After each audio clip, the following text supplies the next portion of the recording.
we've known each other many years and we've gotten to work together in different aspects. But one of our things that we always ask up front is to our guests is what, where, how did you get bitten by the theater bug? Or the entertainment bug itself? Well, it's a very specific moment. Well, first, let me just say that I started doing my own variety / sketch shows with characters and costumes when I started to talk. So it was like my parents were like, another show. And the the ledge in front of the fireplace. Oh. And literally it would be like they'd be watching TV and I'd be like, now here she comes. Now for a show. And I drag my sister into it, and she's like, she's just not in that world at all, but she always like went along with it, and she'd be like with the hat on or whatever I was dressing her. Friend, your sister's older than you, right? No, she's young. She's my little sister. She's younger. Oh, she's your little one. Okay. Yeah. Okay. That makes more sense. Oh, look who's here. Hi, Eileen, yay. She's just the more pragmatic one. You know what I mean? Like you would think I was the younger one because I'm the artist and this free-spirited one. Right. But she's the younger one, but just more pragmatic than me. So anyway, if friends came over, we were doing a show in the basement, and that was always my mom would open the door and be like, "Are you on break from your show? I have pizza." Just nonstop. If you were at my house, you were wearing some of my mother's nightgowns or my dad's coats or whatever. That was always what was happening. Talk shows, there was a lot of talk. Do you know at all where that came from? Like, do you remember any moment that you were like, I'm going to just do this and create it, or it just happened? That's such a good question that I never thought of. I just literally was just so... I loved living in my imagination, and I loved playing. And I came out of the womb with a lot of goofiness already. So, I already was like constantly goofy. So that was just innate. I have this vision of you coming out of the womb being like, did you see Mark, what he just wrote? Yeah. I was like, Mark, you don't even know the costumes you would have been in. It would have been like literally like all your dreams would have come true. Totally. Like 8 years old if you would have lived next door to me. Anyway, dance numbers, and our friend Beth just said, "Hi, Beth. You are fabulous." So sorry, Teresa, that all good. But yes, I did come out like waka waka. I'm born. But the actual moment that I got the real bite of, I have to do this. I have to take action to, start doing plays. And that led me to actually be like, you know what? I know it's completely illogical, but I want to pursue the arts. Was my parents took me to the movie theater to see Hair, the musical. Whoa. And they didn't know. They had no clue because they weren't really big theater people. So they had no clue that Hair was going to have so much hair. Everywhere. Yeah. But it honestly was like Twyla Tharp was the choreographer. I don't know if I'm saying that correct. Thorpe? Twyla Thorpe. Okay, my apologies. But anyway, her choreography literally blasted my heart open. I was exploding in my seat and going, I have to do that. And I actually did start in the world of dance before. Right. I didn't even mention that. You were a dancer. It's Tharp. It's Twyla Tharp. Look at what Brooke says. I lived next door. She did live next door to me. That's how we met. Brooke and I were living together, and you were living next door in LA, the upstairs. Mm-hmm. And you were doing a show from the window for us. Right. Washing my dishes, doing a show. Love it. So you've lived in Chicago, you've lived in Los Angeles, you've lived in New York. You are now in Naples, Florida. And no matter where you are performing. You're doing a show. So tell us what you're doing in Florida. And and all the ways in which you're performing there. Okay. So I was in New York, and, you know, I actually didn't, I started as dance, as I said, and then Right. I ended up really more in music. I have a degree, as Teresa said, from the jazz program at Temple University in Philadelphia. And I always was really going in that direction. And even though I kind of hadn't picked up the childhood shows and all that stuff until I was in my 30s. And my friend Patrick, right here, was doing a sketch show. And my wonderful friend, Mickey Maxwell, who's going to be on my show this Saturday, said, "Hey, Our guest next week." my guest at the Suzanne Sole show, it said, "Hey, why don't you have her on the show?" So that's really when I started acting at all. So I found that comedy was just something that I did, and I felt. Seriously, I guess I didn't know that. Yeah, Hollywood Players is when you really started stretching that muscle. Yeah. That's crazy. You did theater in high school. Yes. You played Sandy, right? But I was really, I mean, I was kind of a tormented teenager, and I had so much like angst and so much fear that, you know, throughout life, things happen in your life, and, you know, Right. you kind of, so I was really afraid to come up, you know, be all I could be in that way. And it was only when I was striving towards a music career, I made an album, and then all of a sudden I got in a lot of issues with the person I was managing me, or whatever the story was. And I was really down. And that's when, you know, I was with them. We were out at the Abbey in Los Angeles. Yeah. And, you know, I was like so down in the mouth about the other thing that it was enough to let me come out of my shell to do this. Okay, that's So, great. so my question on that, real quick, is: were you writing sketches and writing characters before Hollywood Players? Nope. No, Never. know that. Nothing. I literally was writing some music, and I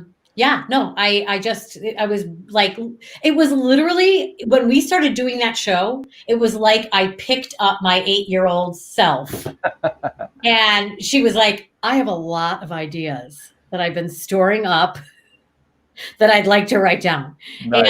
And so that was really cool. And so anyway, so I know I'm kind of but I want to explain it. So so that was an incredible experience for me doing our first show, and I got a lot of really nice feedback, and I was like, oh my God, I felt so on purpose. I felt so in my element, and I ended up getting some representation, and they, you know, the idea behind, you know, you really, you know, there's two paths to take when you're a comedic artist, like, you know, in the way that I am, which is very character based. One is we groom you, not groom you, that's a weird word. We hone your audition skills, and we get you to get good in front of the auditions, and da. The other route is you create your own stuff. And they're like, "Which one do you like?" And I go, "Well, I feel like the own stuff." And they were like, "We agree." And, you know, it was a bumpy road. I hit a lot of my own personal fears, a lot of my own personal obstacles. You know, it's been a journey. And as we know, the journey of anything is not a straight line. It's, you know, spiral, and it's like crazy. And It's like so, yes, totally. And it was, you know, I was growing, and it was painful and awesome at the same time, amazing. And we did more shows, and we did different shows with Patrick. And then I had some ladies that I was working with, and I started doing some stand-up. That's where you get all that other stuff. But I continued to, and let this be, you know, if anybody can learn from this, I continued to, whenever adversity or rejection would show up, I would just fall in the hole. Yeah. I couldn't get myself out. I didn't have the resilience yet. I didn't have, you know, enough of, I've really been on a spiritual journey to grow and to really put myself first, that no matter what happens out there, that, you know, I'm more important than all the things Right. And because I didn't have that, you know, when I wouldn't get the role, or I would get all the way up here and then not get it, or I would do stand up and people wouldn't laugh, or I would do a character, a show, and it wouldn't work. I had no bandwidth of resilience. So I so appreciate you sharing that, because that is the journey, you know, and it's like also sticking with it if that's what's, oh, there they are. No. But I just, you have so much talent, you know, and that's what's so amazing. And that when we were sitting there, and it was just like this, our circle, our connection is so interesting, to have you as a neighbor and then to work together and then to be where we are now. There's definitely, there was something there that was meant to happen, right? Yeah. And I love that you talk about the Hollywood Players, and because now you're utilizing some of those characters in what you're doing now. And yeah. We have to share this message from Fred Stella also real quick.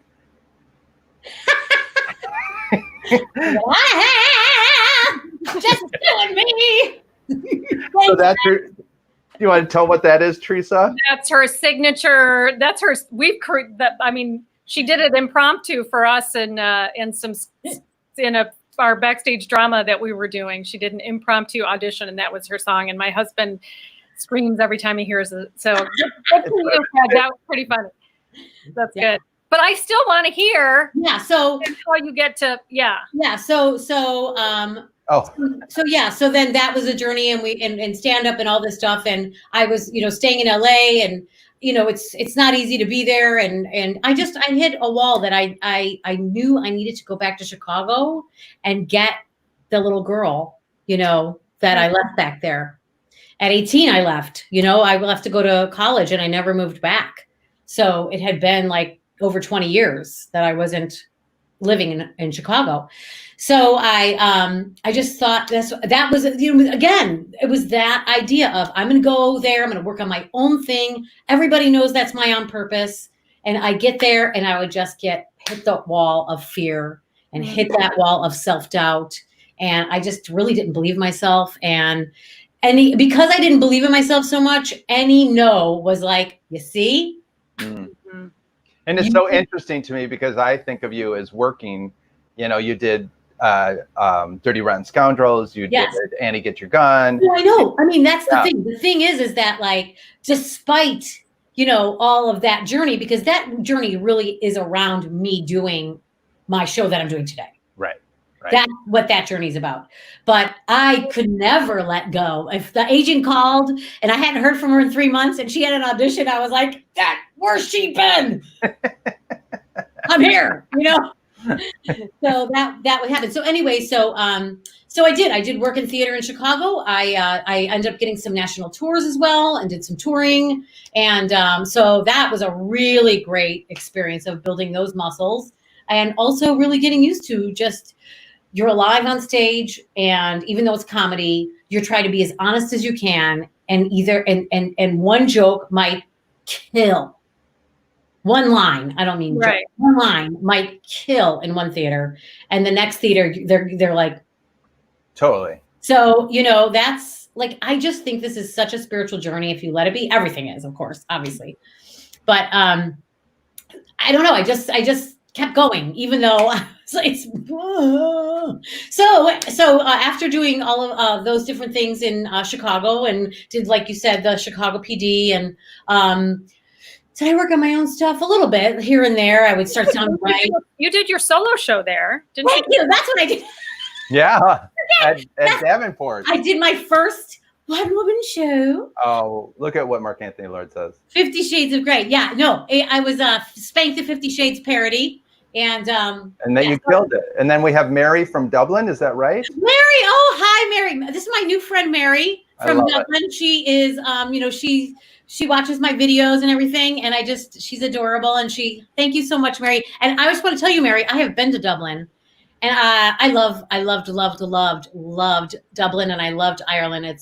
I will absolutely go back. So anyway, love your country.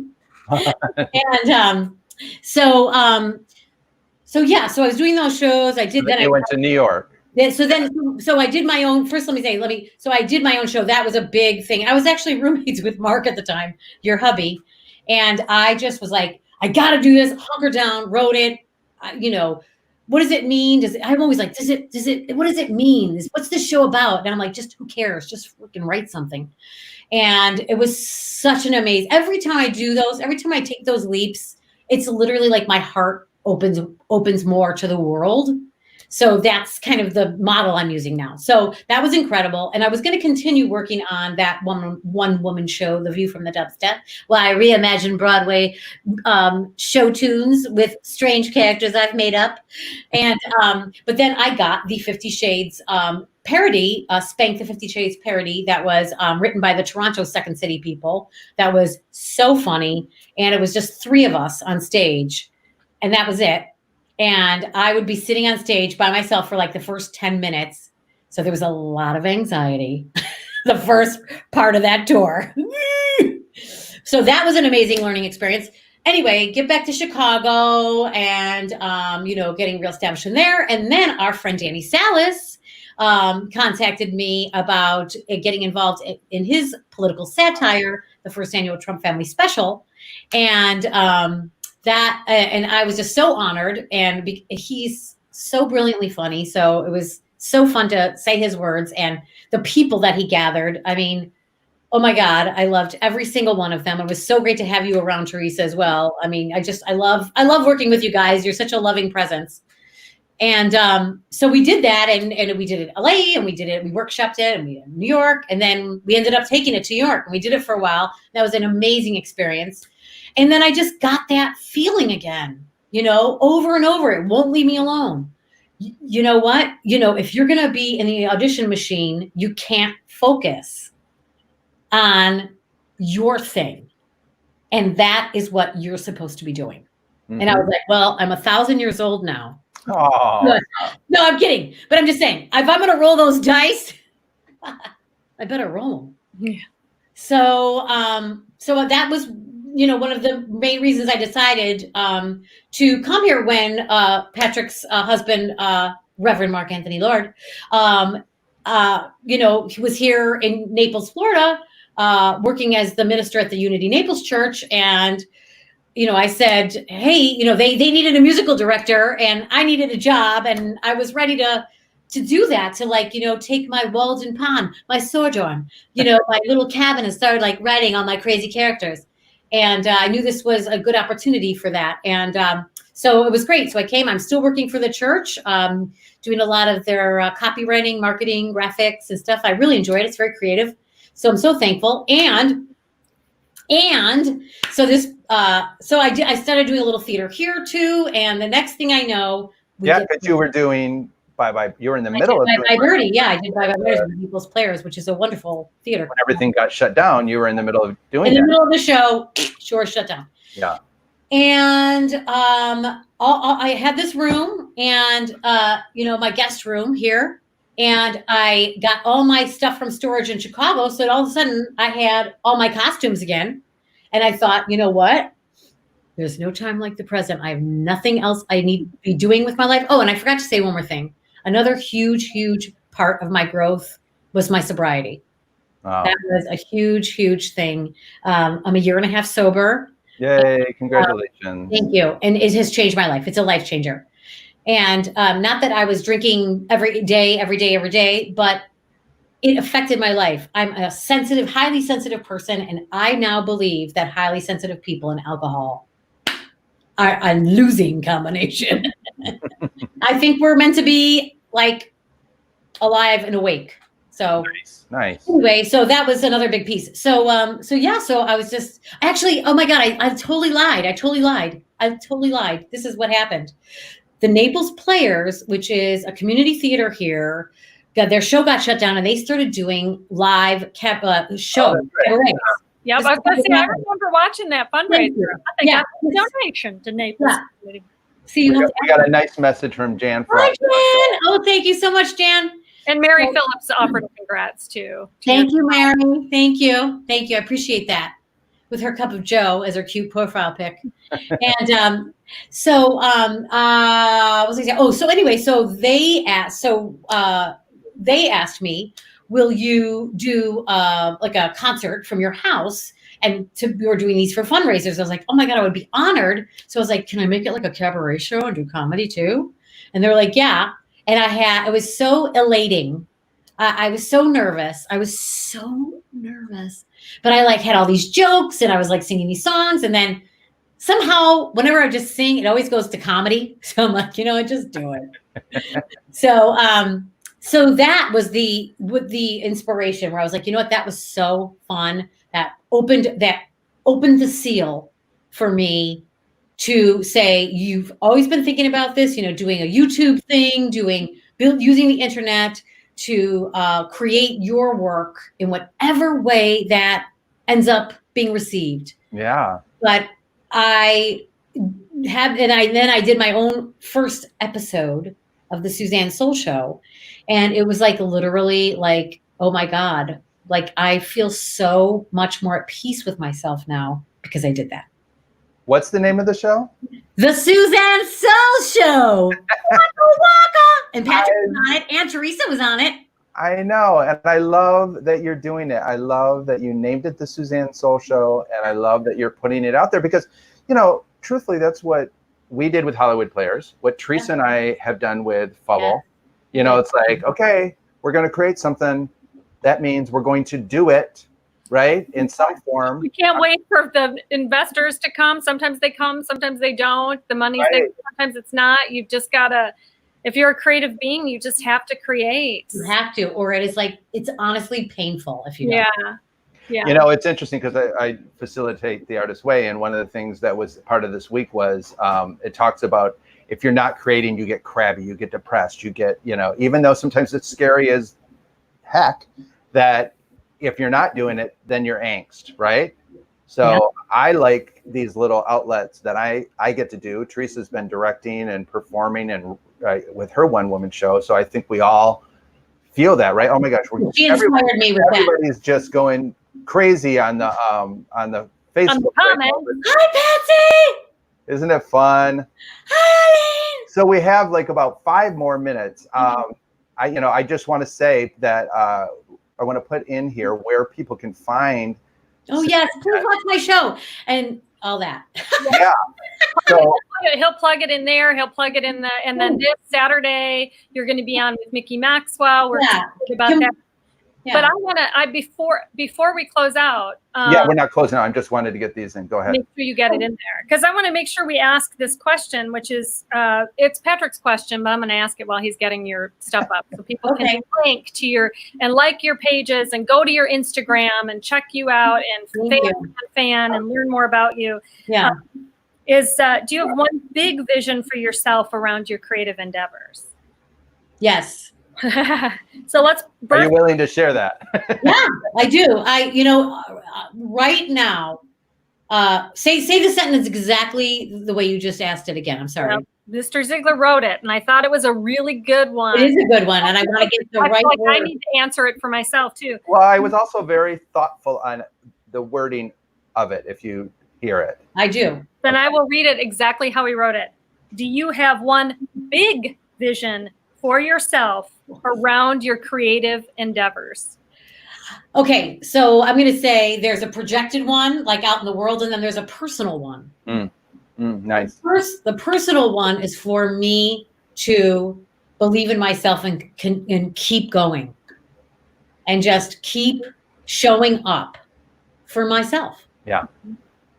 And then the bigger one is that can manifest in a way that I could be making my living and living my life. That's great. Whatever that means, live or whatever.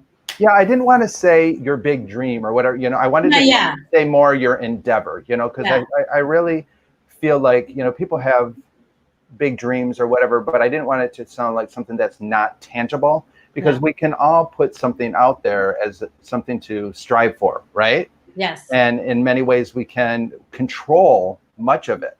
Some of it we anything outside. Right. Right. And that's what I love that you said, because if you're not believing in yourself, and you said about showing up, and Teresa always says the world is run by people that show up, and we just keep showing up. I mean, and that's right, and that's amazing. And I just like even though I was like kind of paralyzed, I still knew that. I still knew it. They're experiencing this because they just kept going to the next step. Yeah. You know? And it hurt because I couldn't even start. But yes, that's amazing. And if you don't mind, I would love to say to everyone, my show is called the Suzanne Sole Show. Yeah. It's a half-hour live stream variety show. We've got characters and sketch shows, like a sketch show. And I have a guest pretty much every week. Sometimes I do the show by myself, and I'm live streaming from my guest room, and which I've set up as this studio. Here's some of my costumes right here. And I live stream every Saturday night, 8 p.m. Eastern, 7 p.m. Central, 5 p.m. Pacific on my Suzanne Sole professional Facebook page and Suzanne Sole YouTube channel.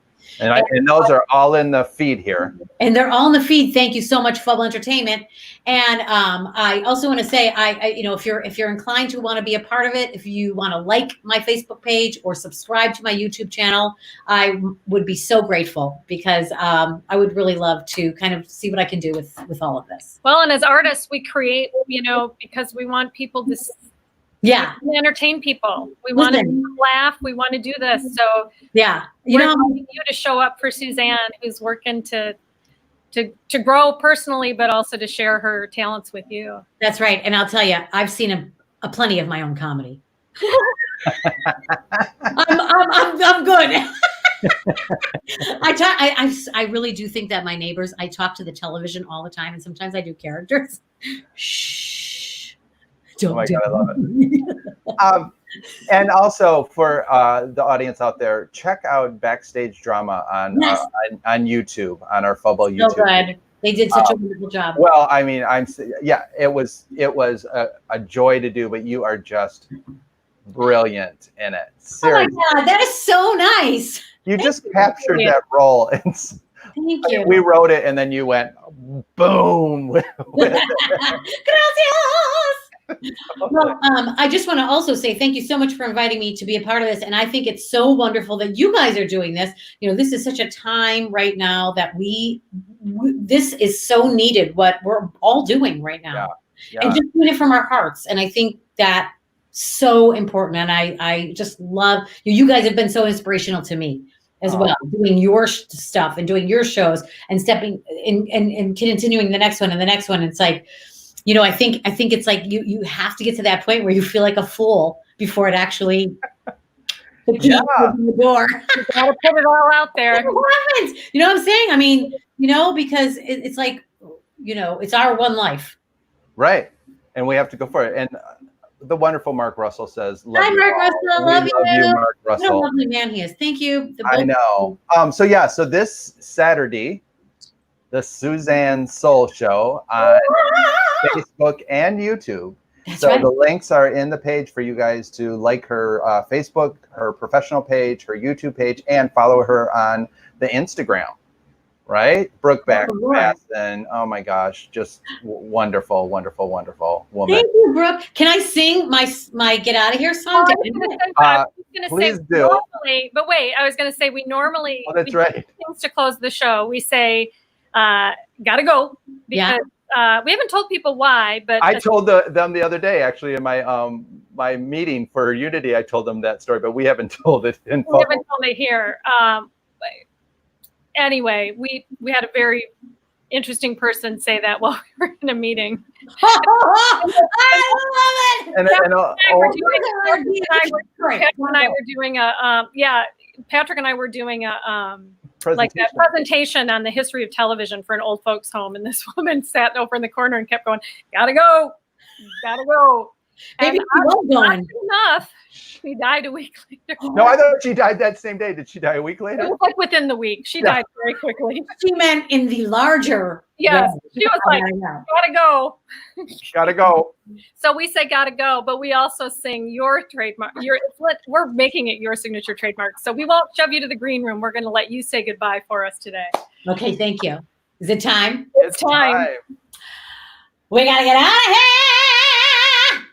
you and me, by train, by bus, just the two of us, because it's you and me against the world. Good night, everybody. Gotta go. Gotta go.